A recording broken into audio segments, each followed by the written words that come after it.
ስለ ኢየሱስ ሰምታችሁ የምታውቁ ከሆነ ወርቃማው ሕግ ስለሚባለው ዝነኛው ስብከቱ ሰምታችሁ ይሆናል። ሌሎች ለእናንተ እንዲያደርጉላችሁ የምትፈልጉትን እናንተም እንዲሁ አድርጉላቸው። ይህ ሕግ ኢየሱስ የተናገረውን ሌላ ነገር በድጋሚ ይገልጻል። እግዚአብሔርንና ባልንጀራህን እንደ ራስህ መውደድ የሕይወት ትርጉም ነው የሚል ነው። ታዲያ ይሄ በጣም ቆንጆ ነገር ነው። ግን መውደድ ሲል ምን ማለቱ ነው? ቃሉ በአማርኛ ግልጽ አይደለም። ምክንያቱም እናታችንንም ልንወድ እንችላለን፣ እንጀራም ልንወድ እንችላለን። እናም መውደድ የሚለው ቃል ለምግብም ለእናታችንም ሲሆን ትርጉሙ ተመሳሳይ ከሆነ እናታችን መቼም ቅር ይላታል። ታዲያ ኢየሱስ ምን ማለቱ ነው? እንግዲህ በመጀመሪያ ባልንጀራህን ውደድ የሚለው ስንኝ ከብሉይ ኪዳን የተጠቀሰ ሲሆን ውደድ ለሚለው ቃል ዕብራይስጡ አሃቫ የሚል ቃል ይጠቀማል። ሆኖም ግን ኢየሱስ ዕለት ተዕለት ይናገረውና ያስተምርበት የነበረው ቋንቋ ለዕብራይስጥ ቅርብ የነበረ አረማይስጥ የተባለ ቋንቋ ሲሆን ለፍቅር የሚያውለው ቃል ራህማ የሚል ቃል ነው።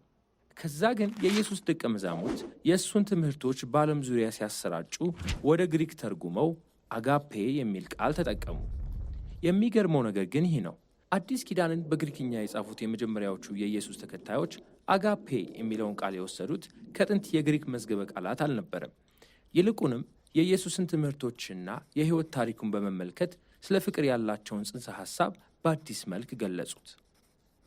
ታዲያ አንድ ጊዜ ከአይሁድ ቅዱሳት መጻሕፍት ዋነኛው ትእዛዝ የቱ እንደሆነ ኢየሱስ ሲጠየቅ በመጀመሪያ የጠቀሰው ሼማ ተብሎ የሚታወቀውን ቶራ ውስጥ የሚገኘውን የጥንት ጸሎት ነው። እግዚአብሔር አምላክህን በፍጹም ልብህ ውደድ። ስለዚህ እግዚአብሔርን መውደድ ከሁሉም በላይ ዋናው ነገር ነው። ግን ኢየሱስ ወዲያውኑ ሌላም ተጨማሪ ትእዛዝ ዋና እንደሆነ ከቶራ ጠቅሶ ተናገረ። ባልንጀራህን እንደ ራስህ ውደድ። ታዲያ የትኛው ነው ዋናው? እግዚአብሔርን መውደድ ወይስ ባልንጀራን መውደድ? የኢየሱስ መልስ አዎ የሚል ነው። ይህን ጥያቄ መጠየቅ በራሱ የሚያሳየው የኢየሱስን ሐሳብ እንዳልተረዳነው ነው። ለኢየሱስ ሁለቱም የአንድ ሳንቲም ሁለት ገጽታዎች ናቸው። ለእግዚአብሔር ያለን ፍቅር ለሰዎች ባለን ፍቅር ይገለጻል። ለሰዎች ያለን ፍቅር ደግሞ ለእግዚአብሔር ባለን ፍቅር ይገለጻል። አይነጣጠሉም። ስለዚህ ይህ በግልጽ የሚያሳየው ለኢየሱስ አጋፔ ፍቅር ማለት በቀዳሚነት ድንገት የሚፈጠር ለሌላ ሰው ያለን ስሜት አይደለም። ልክ ፍቅር ያዘኝ እንደምንለው አይነት የስሜት ጉዳይ አይደለም። ለኢየሱስ ፍቅር ተግባር ነው። ከራሳችን ባለፈ የሌሎች ሰዎችን መልካም የምንፈልግበት ተግባራዊ ምርጫ ነው። በተጨማሪም ኢየሱስ እግዚአብሔርንና ሰዎችን በእውነተኛ ፍቅር መውደድ ማለት በምላሹ ምንም ሳትጠብቁ በተለይም በአስቸጋሪ ሁኔታ ውስጥ ያሉና ቢፈልጉ እንኳን ሊከፍሏችሁ የማይችሉ ሰዎችን ደህንነት መፈለግ እንደሆነ አስተምሯል። ኢየሱስ እንዳስተማረው እንዲህ አይነቱ ቸር ፍቅር የእግዚአብሔርን ልብ ያንጸባርቃል። እንደውም ይህን የፍቅርን ትርጉም ወደ ጠለቀ ሐሳብ ይወስደዋል። ኢየሱስ የእውነተኛ ፍቅር የመጨረሻ መመዘኛ አይኑን ማየት ለማትፈልጉት ሰው የምትሰጡት ምላሽ እንደሆነ ተናግሯል። በእሱ አገላለጽ ሲቀመጥ ጠላትህንም ውደድ እና ከጠላትህ ምንም ምላሽ ሳትጠብቅ መልካም አድርግለት። ለኢየሱስ እንዲህ አይነቱ ጠላትን የሚቀበል ፍቅር የእግዚአብሔርን እውነተኛ ባህሪ ያንጸባርቃል። ኢየሱስ ጠላትህን ውደድ ያለው በንግግር ብቻ ቢሆን ኖሮ እስከ ዛሬ ድረስ ለኢየሱስ አንነጋገርም ነበር። እርሱ ግን በተግባርም የኖረው ልክ እንደተናገረው ነበር። ኢየሱስ በዙሪያው የነበሩትን ሰዎች ዘወትር ተግባራዊና ተጨባጭ በሆነ መንገድ ይረዳቸውና ያገለግላቸው ነበር። መልሰው ሊጠቅሙት ወደማይችሉ ድሆችና በስቃይ ይኖሩ ወደ ነበሩ ሰዎችም ይሄድ ነበር።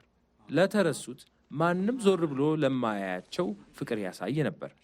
ኢየሱስ ወደ ኢየሩሳሌም ባመራ ጊዜ የሕዝቡን መሪዎች ግብዝነትና ብልሹነት በመንቀፉ ጠላቶች አፍርቶ ነበር። ነገር ግን ጠላቶቹን በማጥቃት ከስልጣን ለማውረድ ከመፈለግ ይልቅ እንዲገሉት ፈቀደላቸው።